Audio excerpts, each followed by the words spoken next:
access to the subterranean network beneath SCP-7900 is limited to personnel trained in navigating anomalous spaces. Explorations must be conducted with a party of 4 or more to reduce the possibility of disorientation. All exploration parties are expected to adhere to established routes. Deviations from such must be approved beforehand. Following the events described in Addendum C, motion sensors have been installed throughout the network. Should the personnel become lost or separated beneath SCP-7900, they are advised to locate an enclosed space or secure a vantage point and await rescue. The production of excessive noise is ill-advised. All developments regarding SCP-7900 or other related phenomena should be forwarded to the Department of Sedation Studies. Notice: containment procedures may be outdated and have been flagged for revision. See Addendum D. Description: SCP-7900 is Notre Dame de la Mer, a monastery founded in 1208 CE at the center of numerous anomalous phenomena. SCP-7900 lies 7 kilometers off the coast of Normandy, France, on a rocky island surrounded by deep waters. SCP-7900 was originally constructed as a military garrison for the French army in the First 100 Years' War, 1159 to 1259, due to its strategic location, but was soon after converted to a Catholic institution due to its isolation from the mainland. SCP-7900 quickly gained a reputation as a place of spiritual healing and introspection. SCP-7900 was difficult to travel to, and was thus only populated by a small settlement of devotees who lived permanently on the island. Public awareness of SCP-7900 slowly declined over time due to its remoteness and self-imposed solitude of its populace. At some point, contact between SCP-7900's residents and the European continent was cut off completely, and the practiced religion on the island shifted significantly from Catholicism. SCP-7900 eventually became little more than myth by the 1300s, and has since been expunged completely from public records after its discovery by the Foundation in the late 19th century. At an unknown time, likely the late 12th century, but based on architectural style. A Romanesque cathedral was built, similar to other cathedrals of the time period. Over the next 100 years, various additions were made to the original structure, including a bell tower, living quarters, and crypt. Where the rest of the continent progressed into Gothic architectural styles, future additions to SCP-7900 were aesthetically unique, though limited in scope due to the island's scarce resources. Its designs sharply contrasted mainland cathedrals through their incorporation of fluid shapes, vast reductions of natural light, and an emphasis on the color blue. Recovered tapestries, murals, and stained glass designs place a thematic emphasis on the serenity associated with drowning. A vast tympanum above the entrance to the main cathedral depicts the ritualistic mass drowning of upwards of 50 individuals. Inside, murals and stained glass patterns portray the death, purification, and eventual transmutation of the soul after drowning, frequently paired with depictions of sea life, such as cetaceans and semi-aquatic human hybrids. A tapestry covered in the crypt portrays a group of missionaries uncovering a vast flooded cave containing a preserved whale carcass.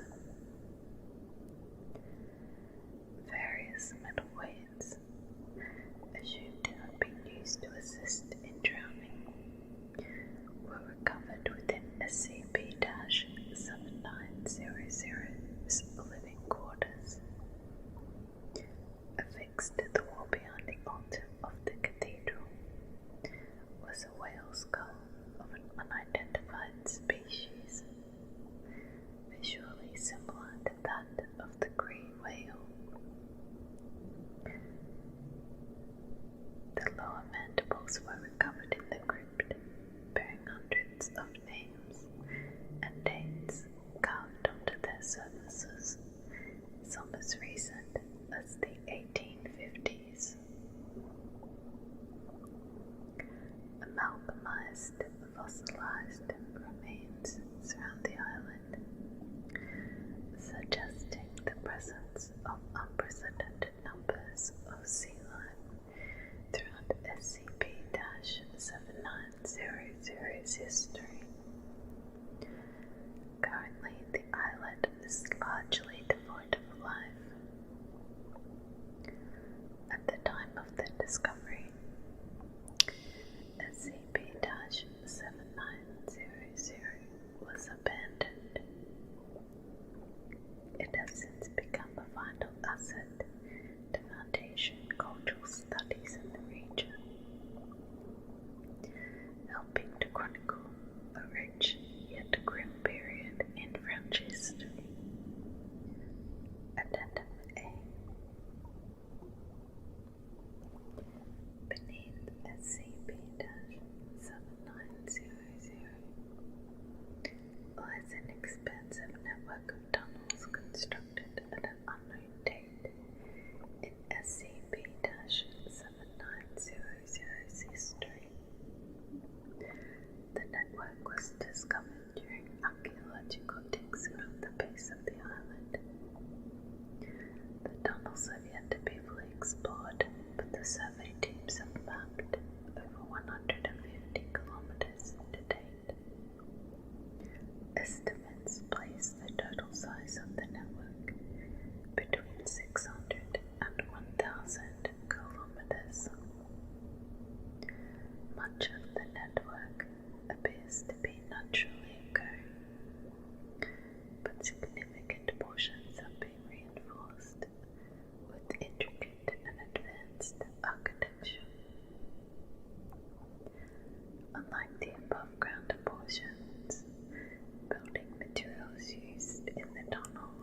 foreign to the island, consisting mostly of rare white soapstone and whalebone.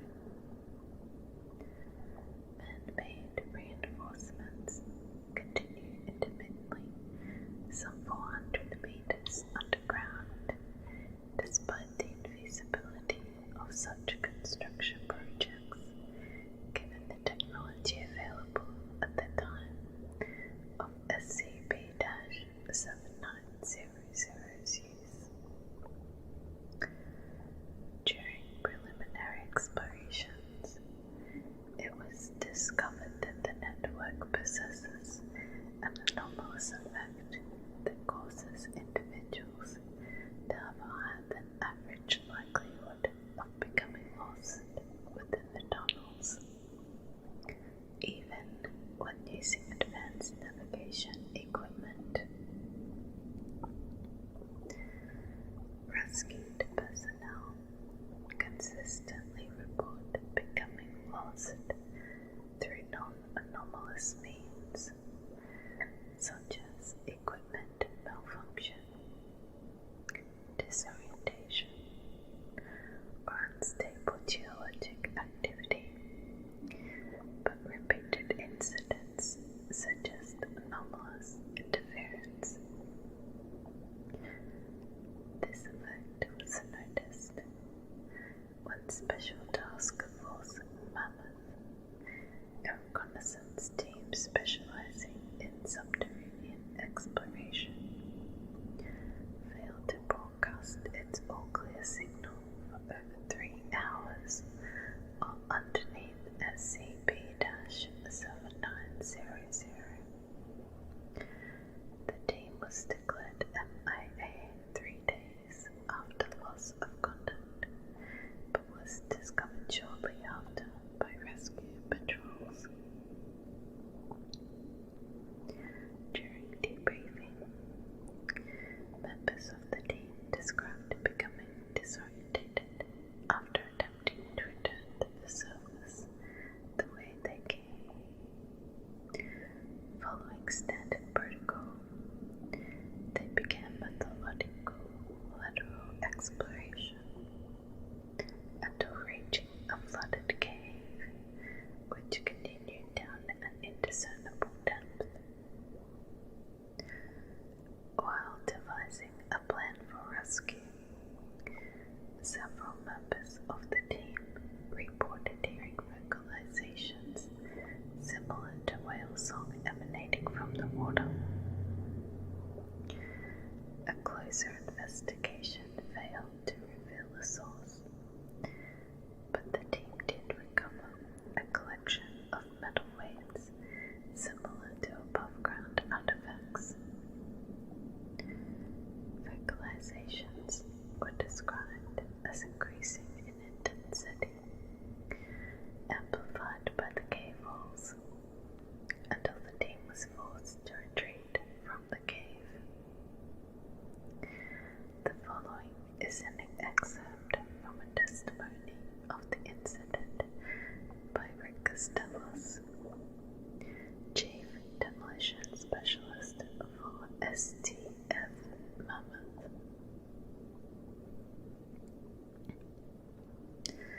Me and Ajak are setting up the spikes for a radar sweep.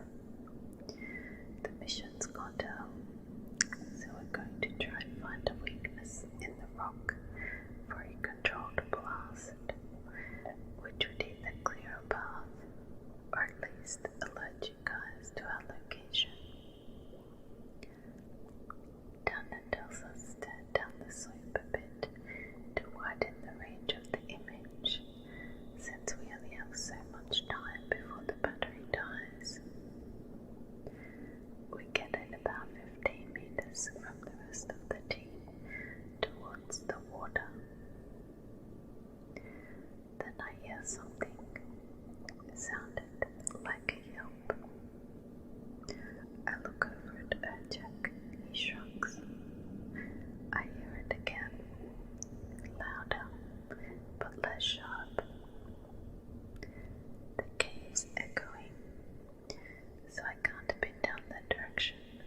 source. We fan out, thinking it's a wild animal or maybe a person. Then a chick screams, and I see him fall backward out of the corner of my eye. I rush over. He's pointing at the water, saying he saw something in it. A whale, he says, peeking up at him. I help him up, and we both scan for movement. Nothing. We hear the noise again. This time it's unmistakably coming from the water. A long wail, followed by short clicks and pops. I see a chick shaking. He's still green, so I'll cut him some slack.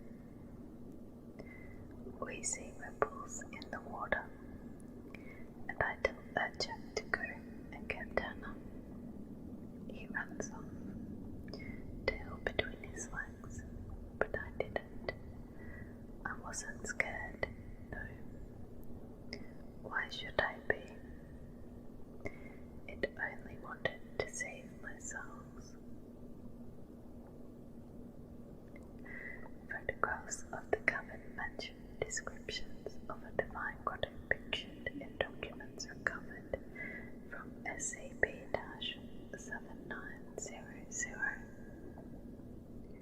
Addendum B. 2 months after the incident, Costellus was reported upset from his post at an unrelated anomaly. Several days later, a security detail stationed at SCP-7900 noticed burn marks at the entrance of the subterranean network, appearing to form a trail leading into the system. Emily Tanner and other members of STF Mammoth were requested to investigate, given their prior experience with the anomaly. The following is a testimony from Emily Tanner about the incident. I've known Rick a long time. He was one of the founding 6 members of Mammoth, the only one to survive that gravity wallet mystery spot. Saved my life more than once. He's tough, is what I'm saying. 20 years on this job, and I've never seen someone crumble to pieces like Rick did. See, he had been acting weird for a while now. He'd take a little too long to answer questions. Sometimes he would be completely unresponsive. Given his position in the team, I figured he could hurt someone or himself. We were working on a job in Brazil, so I assumed it was malaria or something. I had him stay at camp and told him to wait there until the doctors could fly in from Sao Paulo before handling any more of the dynamite. We were out maybe 12 hours. By the time we were back, he was gone. Just up and left, took his stuff, but nothing else. Searched the area, came up with nothing. We wrote him off as another casualty of the profession. It's tough, but you get used to it here. We were writing up the report when you guys called. Said you'd found something at 7900 and that we were needed. We were there the next day, and before you ask, we followed the scorch marks. Sure, the thought of a trap crossed my mind, but I figured it was better than getting lost like last time. Plus, we were armed to the teeth and given professional fire team status. Not exactly sitting ducks. It took half an hour of winding tunnels and pearl-white bass reliefs to find the end of the trail, right at the mouth of the flooded cavern. I turn on my high-beam flashlight, and I see Rick fucking sitting there at the edge of the water. My God, if you'd have seen him. His eyes were all milky, and he was unresponsive. I noticed his legs from the knee down submerged in the water. When we pulled him out, I saw that the skin was rotting off the bone. I don't know how long he must have been sitting there for that to happen. In his hand was a burnt-out emergency flare, no doubt what he used to make the trail. His clothes were ragged, and he looked emaciated. We did a quick medical check, but since we only had the basic supplies on hand, we couldn't do much for him. I told my team to haul him topside. I didn't like his odds of survival, and even if we could save his life, he'd never walk again. But I was relieved he wouldn't die alone down there. As my team started up the tunnel, I took a final glance at the pool. Just a cursory check, like I've done 1,000,000 times before. That's when I locked eyes with an angel. Costello's scorch marks were used to map a reliable path to the flooded cavern, seemingly bypassing the unstable topology of the network. An examination of the pool revealed evidence of life forms inhabiting the water. An aquatic mission confirmed the presence of at least one large marine organism, recently deceased and in good condition. Cause of death was determined to be starvation.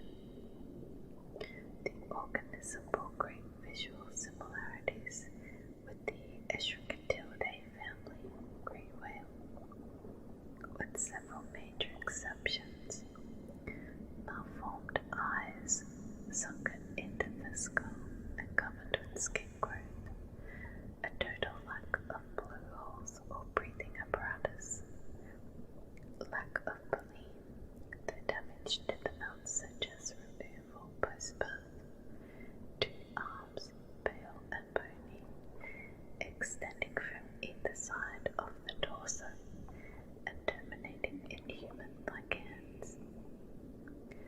Due to its size, its removal from the cavern has been deemed improbable, and all examinations had to be conducted by teams outfitted for sustained diving. The specimen species has been named Grey Apostle, Escherichthus apostoli, at the behest of SCP-7900, Head of Research, Julia Engo. The following memo was sent by Dr. Engo to all research personnel assigned to SCP-7900.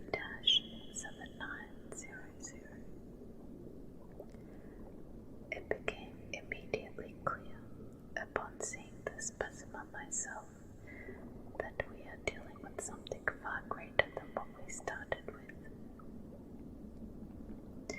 You have all been briefed on the history of this place. You have seen the devices used for torture, the murals and the macabre art. If you're like me, you've stood on the cliffs and stared into the sea, as countless others have here through the millennia. What What could they see that we can't? What could make them go smiling into cold and lonely death? Your peers have no doubt spoken of mania and indoctrination. They've written everything that's happened here off as a sobering reminder of the dangers of cold thinking. We've been studying Notre Dame Delaware for half a century. They'll tell you there's nothing left to find. They're wrong. What we found in the Devil's Well is more than an addendum to this page. It's the key to everything. The arms on either side of the wheel aren't human-like. They are human. They are a near-perfect genetic match, size accepted, and we have reason to believe there's more. The dead cave continues past the limits of our floodlines. There's more down there. The testimonies suggest live specimens, and I intend to find them. A small expeditionary force led by Dr. Enko was dispatched to explore the submerged portions of the cave network and to determine the presence of living organisms. Addendum C. When Dr. Enko's unit failed to report their findings at the predetermined time, additional teams were arranged for rescue purposes. Believing the submerged tunnels possessed similar anomalous properties as the rest of the network, subsequent explorations would be conducted meticulously. Extensive terraforming efforts were made to ensure line of sight between team members would not be broken. This proved effective, as exploratory teams uncovered vast quantities of archaeological remains within sealed chambers within days. Recovered items resembled artifacts recovered above ground, but with a higher degree of technical skill. Almost all artwork solely depicted cetaceans. Supervisor Lee DuPont describes the following moments. I'm looking down there and I'm telling myself, don't go down, don't go down. There's nothing down there. Not my mission, not my problem, right? I mean, when has something good ever happened when you poke around where you're not wanted? But that's the thing, isn't it? I was wanted. They wanted me down there. That's what you guys keep getting wrong. This isn't another death cult. It's not another alligator. It's our fucking ticket out of here. It's a way off this whole fucking messed up world we're in. They didn't kill and go in it.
others reported hearing whale song emanating from the bottom of the chasm. I don't remember everything I saw down there. It was like a dream. I can't recall the details, but I'll never forget the faces. Horrible, mummified, scared, millions of them, starving to death in that pit, nothing to eat after the apostles died and the drownings stopped. I see the faces of the devotees, given new life and new blood from the water. I saw rainbow in the bliss of a newfound immortality. I saw my team screaming as they accepted God's blessing. I saw Rick and Tana and Urchak. I saw myself from a distance, but most vividly of all, I saw God, my God, watching from above through the cracks in the rock. A whale's eye blue as sapphire, and I let his song cleanse and birth me new. He has hopes for us, inheritors of his deluge. It's been so long since he's seen the surface. I can't wait. Lee DuPont was found by rescue personnel hours later. The other 16 members assigned to DuPont have been declared MIA. DuPont's skeletal structure began transformation the following morning, and he has been placed in a pressurized aquatic environment to reduce pain and to observe the extent of bodily and mental changes. The Department of Sedation Studies has been formed to document this and other related phenomena. Addendum D. Recent expeditions have discovered the underwater fissure via demolition efforts. However, investigations within the chamber found no signs of the humanoids, nor the massive sedation described by DuPont. Impressions in the rock implied the presence of a great number of organisms. None were present. Concurrently, motion sensors at 400, 317, 288, and 199 meters were tripped by unknown forces. Widespread technical malfunctions were ruled out, and on-site security declared an ECI-class emergency. By the orders of Security Chief Sebastian Banks, the entrance to SCP-7900's subterranean network was caved in with a controlled blast, sealing the system and averting a potential containment breach. Banks recounted the following during his debrief. You want to know about the cave-in? That's what this is all about, right? You want to know why I ordered my men to bury the last 6 months of my job in 3,000 tons of solid rock? Something tripped the sensors, and fast too. Too fast to be a single entity. Hell, too fast to be a group either. Those tunnels are narrow. There's no way anybody could climb 200 meters in less than a minute. Unless it's water.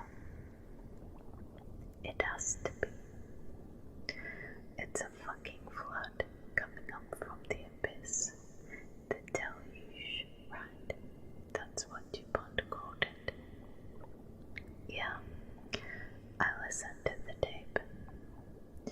He was fucked in the head, but maybe he was onto something. We found something terrible and awesome and beautiful down there. We find it now because we're scared, but give it some time. Maybe we hit the jackpot. Who knows where we'll be in 10, 20 years. Whatever. It's over now.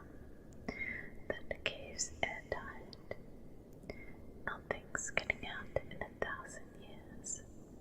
But all we've got is time, and water's patient.